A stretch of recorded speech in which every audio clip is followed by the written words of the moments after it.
On est toujours avec Marcel Harelimana. Au mémorial de Kigali, je n'ai pas vu indiqué, je suis allé au mémorial de Kigali aussi, pas seulement au mémorial de Bisesero, je n'ai pas vu indiquer l'histoire du 13 mai 94 avec des Blancs. Qu'est-ce que tu en penses qu'à Kigali également ce ne soit pas indiqué concernant le 13 mai 94? Ku nzibutso za Kigali na Bisesero ntabwo nabonye handitse ko abazungu bagize uruhare mu kurimbura abatutsi mu Rwanda. Ubitekerezaho iki? Ntabwo ngewe sinshinze abazungu icyo cyaha ko barimbuye abatutsi, kuko shinja umuntu witwa umufaransa kube ibyo yakoze. Ntabwo ngewe abazungu ntabwo ari abagome, abazungu si abanzi banjye, sibyo? No. Abazungu ni abavandimwe bacu, abazungu ni abantu bava amaraso tukava andi. Twebwe ntabwo abazungu ni abashinjacyaha, ntabwo nashinja umuzungu. Bon, je n'accuse pas les Blancs globalement d'avoir participé au génocide. N'abafaransa bose reka s'abagome. Oui, je n'accuse pas tous les Français d'avoir participé aux tueries de génocide des Tutsis au Rwanda. Parce que tous les Blancs et tous les Français ne sont pas mes ennemis. Tous les Blancs, nous sommes tous des frères. Les Blancs sont mes frères, nous sommes les mêmes. J'accuse surtout le régime de Habyarimana. Et moi là je parlais du mémorial de Kigali. Tu as bien traduit mémorial de Kigali ou pas? Oui. Il n'y a pas l'histoire du 13 mai au mémorial de Kigali. Il n'y a pas l'histoire des Blancs du 13 mai. Icyo yashatse kuvuga ni uko ku nzibutso za Bisesero na Kigali, ku nzibutso za Bisesero na Kigali, icyo yavuze ni uko nta rwandiko, nta kintu kihanditse kivuga ko abazungu bari mu barimbura abatutsi itariki 13 z'ukwezi kwa gatanu. Ni itariki cyane. Reka nongera nkubwire iyi tariki ya 13 rero ngiye kuyikubwira. Ni itariki idashobora kwibagirana mu mateka y'Abasesero, kuko niyo mateka, niwo munsi Abasesero benshi bapfuye, niwo munsi habayeho intervention cyangwa intervention iturutse mu nzego zose, y'abasivile b'abasirikari ba Habyarimana bose barintervene, n'abasirikari b'abazungu abo ngabo bari basapotinze gahunda bari bahari. Ariko ndakubwiye ngo iyo tariki impamvu tutazayibagirwa niyo abantu, niyo ntabwo nabona uko ngisobanura, kuko ngiye kuyisobanura niho wabonaga umubyeyi ata umwana, niho wabonaga umuntu yihakana uwo yabyaye, sibyo? Ukabona umuntu arakwijishuye arakujugunya, sibyo? Bitewe n'impamvu.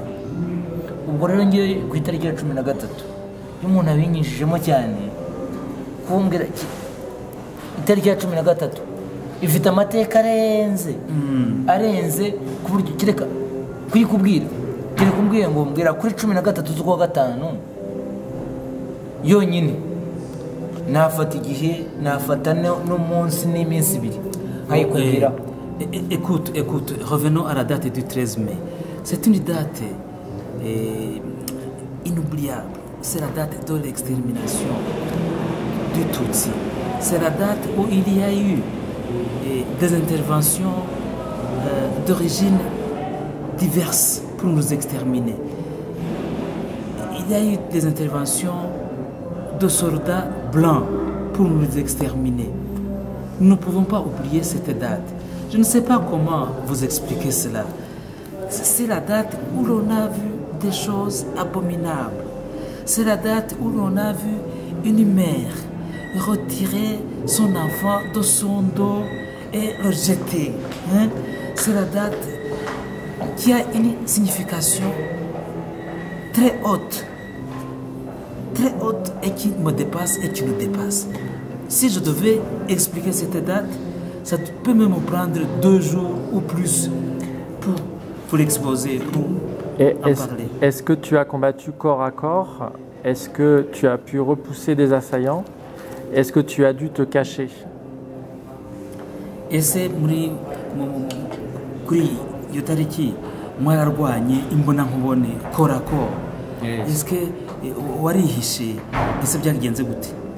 kubera ko mu rwego rwo kwihisha ntibyashobokaga, habaga twebwe ni ukuvuga ngo interahamwe zaragaze kadutera, iyo zaduteraga twararwanye. Kubaho kwanjye ntabwo navuga ngo ni ukwihishana, ni nko gusaguka, ni ugusaguka. Bon, dans le combat, dore hano nigeze kwitwaza inkota ku iyo tariki nari ntwaye inkota nagendagaho. iyi nkota hano nari nyifashe mu rwubati, papa yarambwiye ati ujye ukitwaza batazakwica. intema gutya.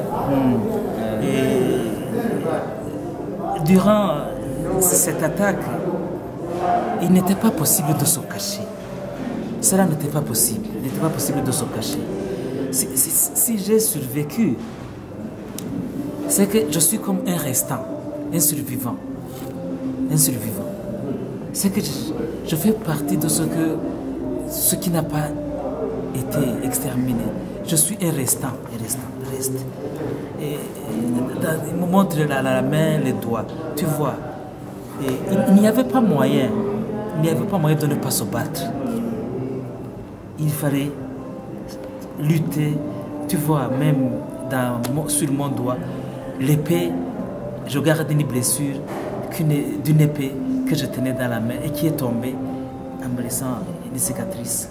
Je l'ai ici, je l'expose. Est-ce qu'il attend un procès? Est-ce qu'il y a eu lors des gachacha le procès de la personne qui a tué sa sœur et l'enfant qu'elle avait dans son ventre? Est-ce qu'il y a eu des procès de ceux qui ont tué son père et son frère?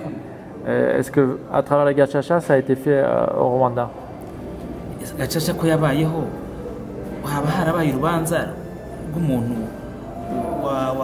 wasatuye mushiki wawe, rwabishe so, rwabishe mukuru wawe, hari icyo waburanyeho muri gacaca? Ngewe ntabwo nigeze njya mu manza cyane, ariko icyo nakubwira cyo nuko ku wasatuye mushiki wanjye ntabwo nigeze ndujyamo, kuko ndabyumva gusa bikamburesa ku mutima.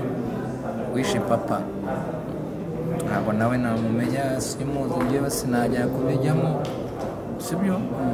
Ibindi rero mwakoze ibintu byinshi cyane ko wasangaga abantu twagiriye neza ari bo baduhigaga, ariko wishe mama ndamuzi, umuntu twari twarahaye inka mbese tunamubitsa n'amatungo n'inka mu gihe cy'intambara, ariko wishe papa simuzi,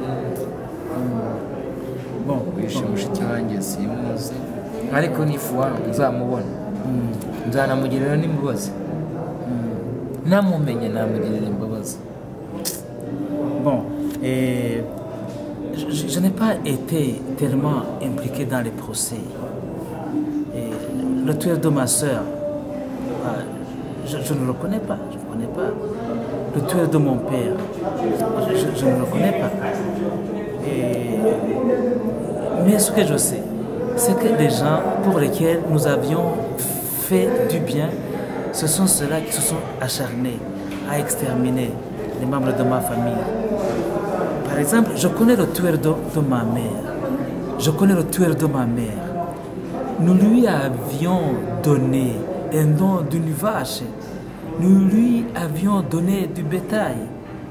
Mais si je le vois, moi, je suis prêt à lui accorder le pardon. Est-ce que Marcel, tu souhaiterais un procès en France pour vous soutenir, pour que ce soit entendu, pour que ce soit admis en justice en France? C'est Marcel, urumva wifuza ko haba urubanza mu Bufaransa kugira ngo rukurenganure? Hari igihe umva rwaba mu Bufaransa? Numva ngewe sinjye ngo urwo rubanza rwaba, kuko ibyo bakoze barabizi, ahubwo nasaba ngo bo ubwabo icyaha bakoze barakizi, bazi n'ibyaha byabo bazi icyo navuga aho kuruta nabaye ibyo bari n'ikibazo ntiruzandenganure njyenyine ruzarenganura abanyarwanda. Le crime que les Français, ou plutôt les crimes que les Français ont perpétrés, ils le savent. Mon souhait, c'est que ce procès ait lieu et que ce procès soit là pour réhabiliter, non pas seulement moi en tant qu'individu, mais qu'il soit organisé pour réhabiliter l'ensemble de tous les Rwandais. Est-ce que tu veux porter plainte contre des Blancs? Ese urumva watanga ikirego urega abazungu? Njyewe ntabwo natanga ikirego ndega abazungu, kuko abazungu harimo n'inshuti zanjye habamo. Njyewe numva ikirego nagitanga kuba dufitanye ikibazo. Moi je peux pas porter plainte contre les Blancs parce que déjà parmi les Blancs il y en a qui sont mes amis, mais je peux donner l'accusation, porter plainte contre ceux-là même qui ont créé des problèmes à ma communauté, à moi-même. Est-ce que dans ce cas-là, je parlais spécifiquement des Blancs que tu as vus fin juin ou le 13 mai? Je parlais de porter plainte contre les Blancs qu'il a vus en juin ou en mai pendant le génocide. Navugaga yuko warega abazungu bari mu bwicanyi bwo muri 13 kwezi kwa gatanu bari no muri génocide bica. Ntarega abafaransa. J'accuserai des Français. Où est-ce que je peux le voir la prochaine fois? Sachant que quand je suis monté à Bisesero, Immaculée m'a dit non, tu peux pas les voir, on peut pas les trouver, ils sont loin. Ese ubu ngubu yazagukura hehe aramusaje kukureba kuko yagiye mu Bisesero bakamubwira ngo ntiwamubona, ubu aramusaje ashaka kugura nawe. Petit téléphone. Par téléphone, ok. Vous avez mon téléphone? Yes, ça marche. Petit téléphone. Ni contact yanjye ntabwo ukivaho. Hanyuma twaganira ibyo ushaka byose. Et t'es à Kigali là? Yes. Ok. Je fais poster